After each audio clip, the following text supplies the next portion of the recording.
500-600 సంవత్సరాల కాలం పాటు మనందరి ఆదర్శ పురుషోత్తముడైనటువంటి రామచంద్రుడి ఆలయం కట్టుకోవడానికి, ఈ దేశం యొక్క అస్తిత్వం, ఆత్మగౌరవ శ్రీరామచంద్రుడు, మర్యాద పురుషోత్తముడైనటువంటి రామచంద్రుడి ఆలయం కట్టుకోవడానికి లక్షలాది మంది అసూలు వస్తే, నా దేశంలో ఉన్న రాముడికి ఆలయం లేదు. నా దేశంలో విశ్వనాథుడికి ఆలయం లేదు. కాశీ విశ్వనాథుడికి ఆలయం లేదు. సాక్షాత్ ప్రపంచానికి, విశ్వానికి గురువైనటువంటి కృష్ణం వందే జగద్గురు అనేటువంటి కృష్ణ పరమాత్ముడికి ఈ రోజు ఆలయం లేదు.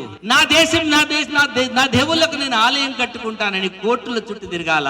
హిందువులలో ఒక్కసారి చైతన్యం వెళ్లి విరిసిన తర్వాత ఊరు వాడ ఉప్పనై కదిలి వెళ్తున్నటువంటి కొద్దిమంది కుటుంబాలు చెప్పారు, పోతే పోతండ్రా. ఆ రోజు అయోధ్యలో ఒక్కసారి పోతై పుట్టినా, ఒకసారి ఆ వారధి కట్టడంలో ఉడుతై పుట్టినా నా జన్మ ధన్యమయ్యేది. కొడుకా వస్తానో రాదో తెలియదు, అయోధ్యకు వెళ్తున్నాను, అక్కడే పోతే నేను అదృష్టవంతుండ్రా, ఉన్నది నువ్వు చూసుకోరా అని చెప్పేసేసి కొడుకులకి బిడ్డలకి అప్పచెప్పేసేసి లక్షలాది మంది అయోధ్యకు వెళ్ళి ఈ రోజు అద్భుతమైనటువంటి ఆలయ నిర్మాణానికి లక్షలాది మంది హిందువుల్లో చైతన్యం నింపగలిగింది రాష్ట్రీయ స్వయం సేవక సంఘం.